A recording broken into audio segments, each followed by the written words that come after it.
Hola, bienvenidos a un repaso más de la lección de escuela sabática, la lección número 2, un momento del destino. El versículo de memoria lo encontramos en Apocalipsis capítulo 14, versículos 14 y 15. Entonces miré y vi una nube blanca y sobre la nube a uno sentado semejante al Hijo del Hombre, con una corona de oro en su cabeza y en su mano una hoz aguda. Y del santuario salió otro ángel y clamó a gran voz al que estaba sentado sobre la nube: toma tu hoz y ciega, porque ha llegado la hora de cegar y la mies de la tierra está madura. Apocalipsis 14 nos muestra al grupo que se mantendrá firme de parte de Dios en el último conflicto de nuestra historia. A continuación, nos muestra el mensaje que son llamados a vivir y a predicar. Y finalmente concluye con la escena de la ejecución del juicio divino como resultado de la aceptación o rechazo de este mensaje. Este juicio entonces depende de las decisiones de cada uno, y esas decisiones tienen que tomarse ahora, ya sea para la vida, identificada como la mies, o para la muerte, identificada como la uva, en este pasaje de Apocalipsis 14. Entonces, durante esta semana, el autor de Escuela Sabática nos llevó a reflexionar sobre el momento decisivo en el cual cada uno de nosotros tendrá que tomar partido en este conflicto cósmico. A partir del capítulo 12 y el capítulo 13 se cierne sobre las mentes de las personas el conflicto, de la manera en que se ha desarrollado desde su origen hasta la parte final en la historia de esta humanidad. Sin embargo, Apocalipsis 14 nos muestra que no hay más allá después de este conflicto. Tienes que empezar a tomar las decisiones correctas: seguir a Dios o seguir a la bestia. En este sentido, entonces, cada uno de nosotros tiene un compromiso al estudiar esta lección. ¿En qué momento nosotros tenemos que estar ya preparados para dar muestra de que estamos del lado de Dios? ¿Tendrá que todavía nuestro carácter necesita ser más perfeccionado? ¿Y hasta cuándo se ocurrirá eso? Todas estas preguntas tenían que haber sido contestadas durante esta semana. Así que vamos parte por parte para que podamos entender muy bien lo que el autor de Escuela Sabática nos llevó a estudiar esta semana. Acompáñenme a la primera cita bíblica. Se encuentra en Mateo capítulo 24, versículo 14. Y será predicado este evangelio del reino en todo el mundo para testimonio de todas las naciones, y entonces vendrá el fin. Estas palabras de Mateo 24, en uno de los sermones más importantes que se han escrito en la historia de la humanidad, Jesús mismo dijo: todas y cada una de las personas que vivan en este planeta cuando Él regrese habrán escuchado las buenas nuevas del Evangelio. Esta Este versículo es absoluto, ¿de acuerdo? Dice todas las personas. Este evangelio será predicado en todo el mundo. No está hablando de que cuando Cristo venga habrá personas que no hayan escuchado o que no se hayan decidido. El mensaje será predicado de manera poderosa.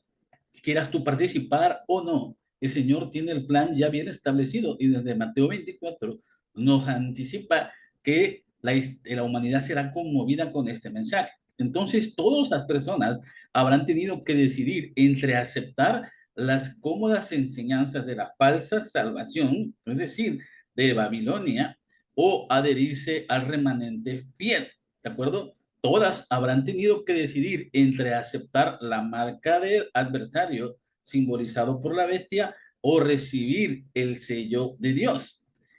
La pregunta que nos da una reflexión muy interesante: ¿cuál es el momento en el que decidimos nuestro destino? ¿Será que tenemos que esperar hasta que en la tierra se desarrollen los eventos finales, como la caída de las plagas, como la emisión de un edicto de muerte? ¿O será que desde este momento en el que tú estás aprendiendo a estudiar estas profecías, tienes que empezar a decidir ya? La decisión entonces de nuestro destino depende del hoy y del ahora. Y cada día que el Señor nos da, cada oportunidad que nos da de levantarnos nuevamente, es una nueva oportunidad para afianzarnos en esa decisión que hemos tomado. Si bien es bastante difícil mantenerse fiel, está bien, sabiendo que el enemigo está tratando de ponernos trabas todos los días, también es cierto que cada uno de nosotros puede confiar plenamente en los méritos de Jesús y de esa manera podemos pasar cualquier prueba que el enemigo nos ponga, pero tenemos que aferrarnos a Él, a la vid verdadera. Entonces vamos a ver Apocalipsis 14, cómo nos llama al examen de las decisiones. Eso es algo un poquito enredado, pero queremos tratar de entenderlo bien. Primero vamos a ver la forma en que el mismo Jesús se refiere a sí mismo en Apocalipsis. Vamos a ver también en los evangelios de qué manera se empieza a identificar. Mateo capítulo 16, versículo 27. Porque el Hijo del Hombre vendrá en gloria de su Padre con sus ángeles y entonces pagará a cada uno conforme a sus obras. La expresión el Hijo del Hombre es una expresión que el mismo Jesús empezó a usar cuando estuvo en esta tierra.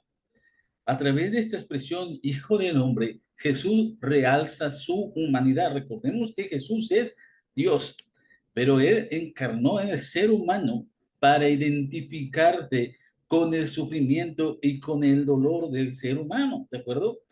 Con su disposición para ayudar a otros. Él es el único que ha experimentado lo mismo que tú has experimentado. No es un Dios ajeno al sufrimiento humano.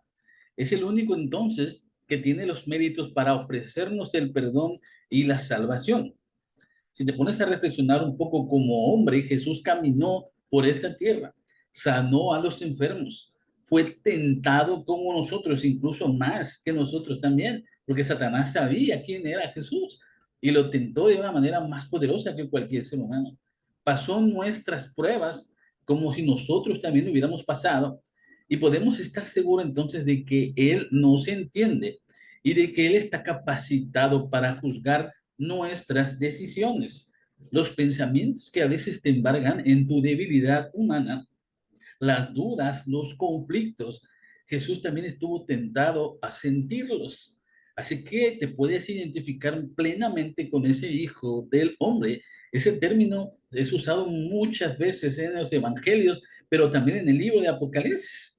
Entonces, de las veces que Jesús usa el término hijo del hombre, habla en sí mismo en relación con la segunda venida. Es decir, está hablando con la manera en que tú estás esperando a un amigo que conoces, a una persona que se fue hace algún tiempo, que extrañas y que ahora ves que regresa. Esa sensación que te da a veces cuando extrañas a alguien y lo ves regresar, es lo mismo que Jesús quería que sintieras cuando se refiere a ti, que Él regresa y se refiere a sí mismo como el Hijo del Hombre.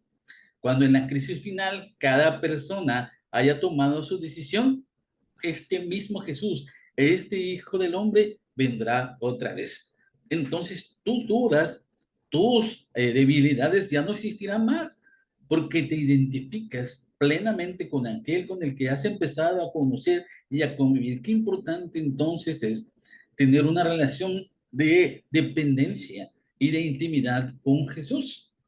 Muchas veces queremos ver a Jesús solamente como la figura celestial que cumplió una misión en esta tierra, que fue al cielo y ahora va a regresar. Pero tenemos que identificar también a Jesús como aquella persona, aquel amigo que sufrió, que tuvo dolor, que compartió lágrimas con incluso sus propios amigos de esta tierra.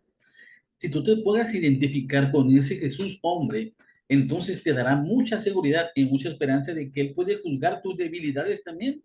Y las dudas que tú tienes, Jesús las va a aclarar completamente porque Él sabe de lo que tú estás pasando. Entonces es muy importante esto y eso nos ayuda también a prepararnos y a enfrentarnos al juicio. Esa es una realidad. Nadie quiere pasar por un juicio. A ninguna persona le agrada tener que ser juzgado por las cosas que hace. Sin embargo, el término del juicio en toda la Biblia aparece como algo necesario y el Hijo del Hombre, el mismo Jesús, se convierte ahora en un juez. Vamos a ver qué nos dice Daniel capítulo 7, versículo 13. Miraba yo en la visión de la noche y he aquí con las nubes del cielo venía uno como un hijo de hombre que vino hasta el anciano de días y le hicieron acercarse delante de él. Daniel está identificando a Jesús que se acerca a Dios, ¿de acuerdo? En Apocalipsis 14:14, Juan ve exactamente lo mismo. Juan ve a Jesús sentado en una nube con una hoz en su mano, esperando el momento de recibir la orden de la partida. Observa muy bien que Juan no ve a Jesús viniendo a la tierra en la nube. En la segunda venida se produce cuando Jesús recibe la orden de meter la hoz y hacerla ciega. En el contexto de Daniel, capítulo 7, que culmina en Daniel 8:14 con el término del juicio celestial en el santuario, la purificación del santuario, que es el inicio del juicio investigador. En el Evangelio de Apocalipsis, en el libro de Apocalipsis, capítulo 14, empieza también con una orden de hacer un juicio, de hacer una división. El juicio nos permite identificar quiénes son los que están listos para ir al cielo y quiénes son los que, a pesar de haberse incluido, dentro del grupo de selecto que tendría que ir al cielo, no están preparados. No estamos hablando del juicio de los impíos, eso se va a llevar a cabo después del milenio. Estamos hablando del juicio de aquellos fieles que aceptaron seguir a Jesús, pero que sin embargo, la semilla que se sembró en ellos no maduró lo suficiente como para ser cegada por Dios. La hoz entonces representa la ciega, representa el juicio.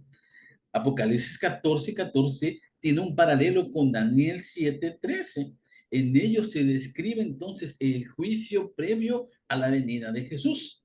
Cuando el juicio termine, todo estará resuelto, ¿de acuerdo? Todos los casos, todas las personas habrán sido ya pasadas por el juicio. El carácter mismo de Dios quedará vindicado ante el universo y Jesús vendrá en las nubes por los redimidos. Y aquí queda una pequeña pregunta. ¿Cómo saber que la fruta ya está madura para la siega? Porque el segador tendría que empezar desde la fruta madura y desechar la fruta que no sirva. La fruta tiene que estar madura para poder ser cortada. Si la cortas antes, la fruta no sirve, la semilla no sirve. Entonces, todos los verdaderos creyentes, antes de que Cristo venga, estarán maduros para la siega. Y eso es muy interesante porque el autor de Escuela Sabática nos lleva a reflexionar en esto. Quiero que me acompañen a dos citas bíblicas. La primera la encontramos en Apocalipsis capítulo 14, versículo 15. Dice aquí, mete tu hoz y ciega, porque la hora de cegar ha llegado, pues la mies de la tierra está madura.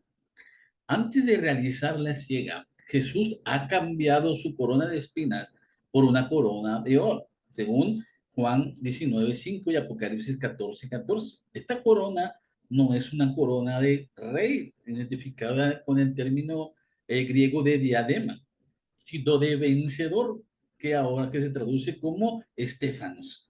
Ha llegado la hora en que Jesús recoja la cosecha y nos dé a cada uno una corona de vencedor, un Estéfano. Pero ¿cómo podemos llegar a ser Estéfanos o vencedores? Aquí es donde cobra vida la similitud con la mies, o sea, el grano, el cereal, para poder ser segada, la mies debe crecer hasta poder llegar a ser un grano maduro y perfecto. Mateo 5:48 nos refiere también a esto. Fíjate nada más las características de este grano. Para que pueda ser segado, tiene que ser maduro y perfecto. Quiere decir que tú, para poder tener la seguridad de que has recibido el sello de Dios, tienes que reflejar la perfección de Cristo. Y eso es algo que parece inalcanzable en los términos bíblicos.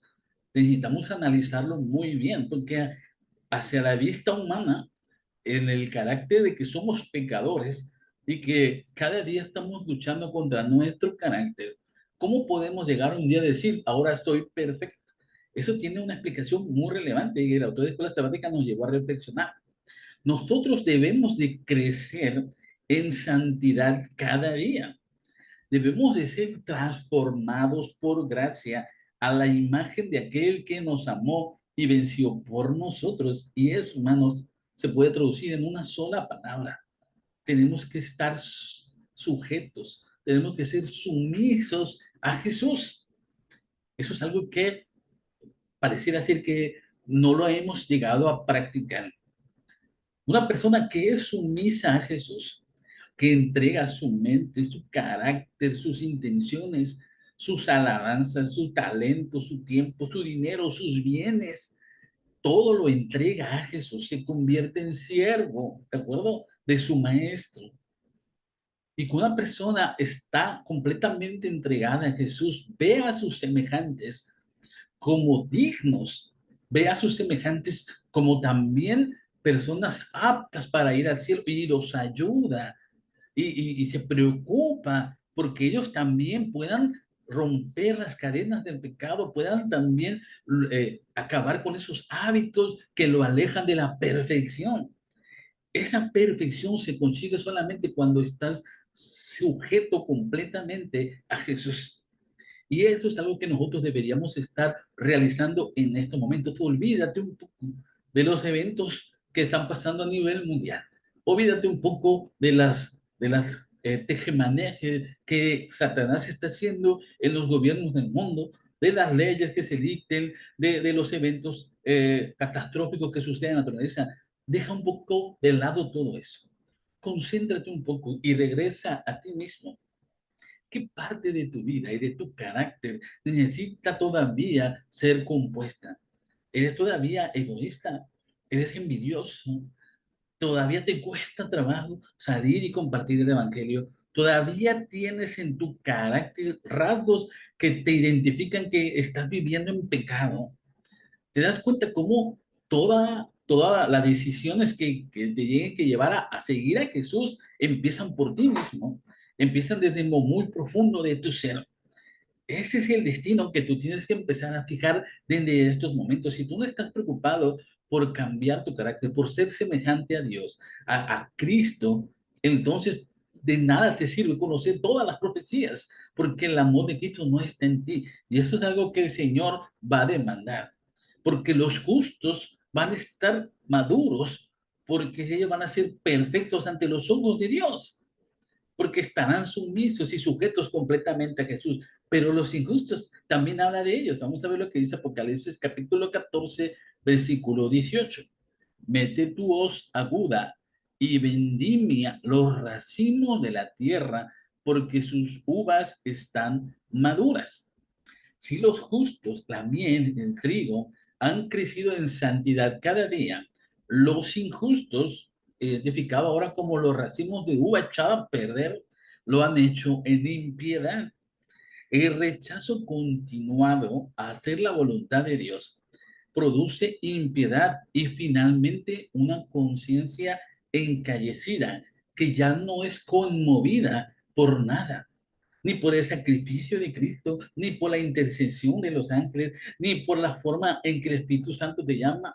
Una persona que constantemente rechaza el llamado de Jesús a cambiar, a mejorar su carácter, a trabajar en la obra, a dedicar sus talentos a Él, a trabajar también por los demás, a compadecerse de los ajenos. Una persona que constantemente está rechazando todas esas oportunidades que el Señor nos pone enfrente para que mejoremos tu carácter, llega a ser cauterizada su conciencia y en ese sentido entonces ya no puede crecer, ya no puede madurar y entonces empieza a marchitar.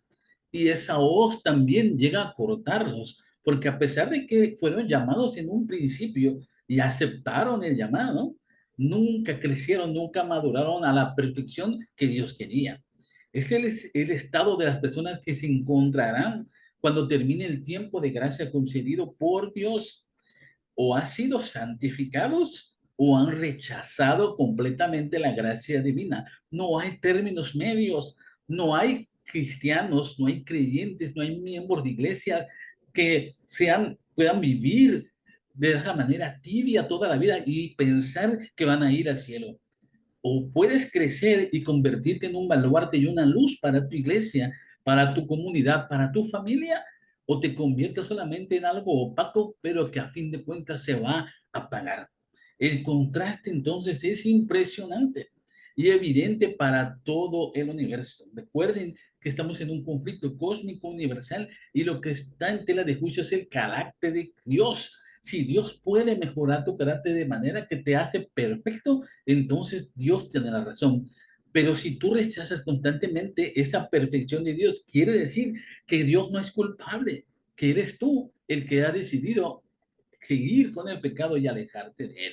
Entonces Dios y su carácter es reivindicado ante el universo. Recuerda entonces que esta decisión será el resultado de las pequeñas decisiones que tomes cada día.